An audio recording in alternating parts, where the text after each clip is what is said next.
కర్ణాటక హోస్పేట వేదికగా నిన్న దక్షిణాది రాష్ట్రాల ముఖ్యమంత్రులు చంద్రబాబు నాయుడు, డికే శివకుమార్, యనమల రేవంత్ రెడ్డి, ఆంధ్రప్రదేశ్, తెలంగాణ, కర్ణాటక ముఖ్యమంత్రులు కలిసి ఒక వేదికను పంచుకోవడం, ఆ వేదిక మీద నుంచి చేతులు కలపడం, రేవంత్ రెడ్డి ఒక అడుగు ముందుకేసి చంద్రబాబు నాయుడిని పొగడ్తలో ముంచెత్తడం, చంద్రబాబు నాయుడికి కీర్తి భూషణాలు తొడగటం.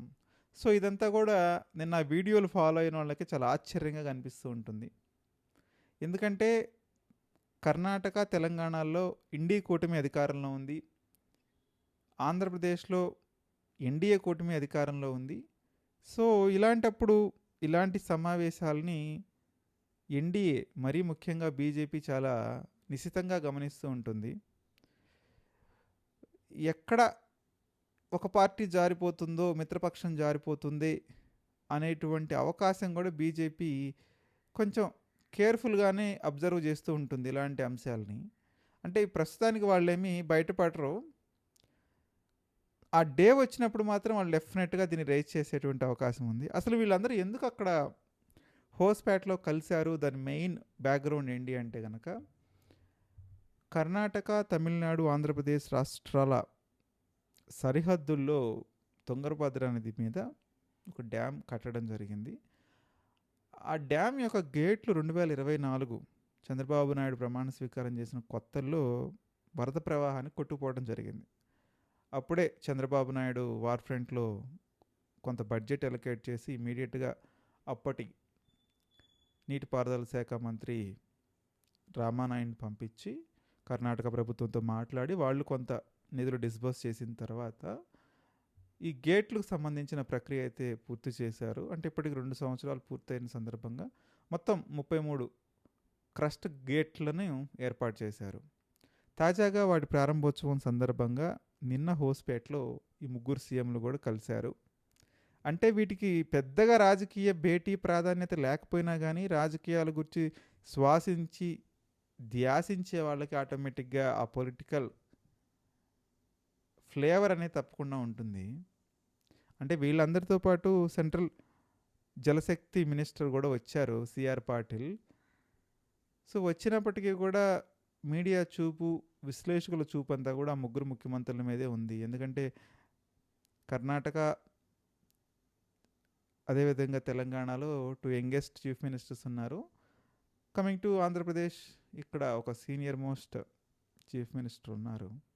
మరి ముగ్గురు కలిసి చరిత్ర సృష్టిస్తామంటే మరి దక్షిణాది రాష్ట్రాల తరపు నుంచి మరి ఏ రకమైన చరిత్ర సృష్టిస్తారు అనేది కూడా ఇక్కడ పాయింటే.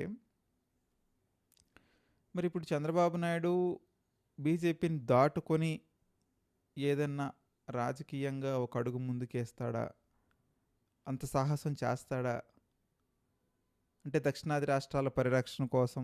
ఎందుకంటే కేరళలో ఇండి ప్రభుత్వం ఉంది, కర్ణాటకలో ఒకవైపు తెలంగాణలో ఇండి ప్రభుత్వం ఉంది, ఇక తమిళనాడులో చూసుకుంటే కనుక ఇండి కూటమిలోనే ప్రభుత్వమే. అంటే టీవీకే పార్టీ కూడా, కాంగ్రెస్ పార్టీ కూడా టీవీకేలో ఉంది కాబట్టి సో ఆల్మోస్ట్ అంతా కూడా దక్షిణాది రాష్ట్రాలన్నీ కూడా కాంగ్రెస్ ఆక్యుపై చేసినట్టే, ఒక్క ఆంధ్రప్రదేశ్ తప్ప.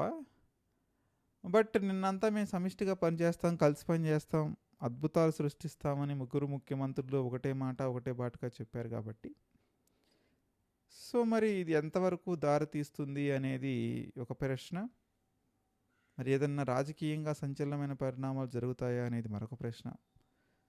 ఇప్పట్లో అయితే అంత పెద్ద ఇంపాక్ట్ బీజేపీ మీద కలిగేటువంటి అవకాశం లేదు. ఎందుకంటే బెంగాల్లో 20 మంది ఎంపీలు రానప్పుడు, మహారాష్ట్రలో 10 మంది ఎంపీలు రానప్పుడు, అది ఎన్సీపీ నుంచి కానివ్వండి, ఈ శివసేన యూపీటీ నుంచి కానీ లేనప్పుడు బీజేపీ కొంత ఏదన్నా భయపడి బాధపడేదేమో కానీ ప్రస్తుతానికి అవకాశం కూడా లేదు.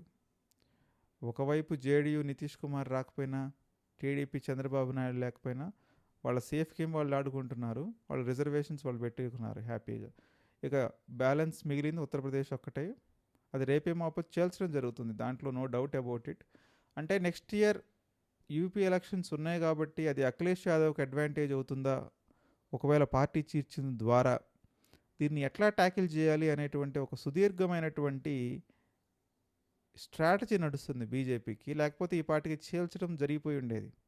సో ఏది ఏమైనప్పటికీ వచ్చే ఎలక్షన్స్ నాటికి అఖిలేష్ యాదవ్ని సింగిల్ చేయాలి. ఏదైతే పొలిటికల్గా ఇప్పుడున్నటువంటి అడ్వాంటేజ్ని కాస్త తగ్గించేసేయాలి. తగ్గించేయడం ద్వారా బీజేపీ బెనిఫిట్ పొందాలి.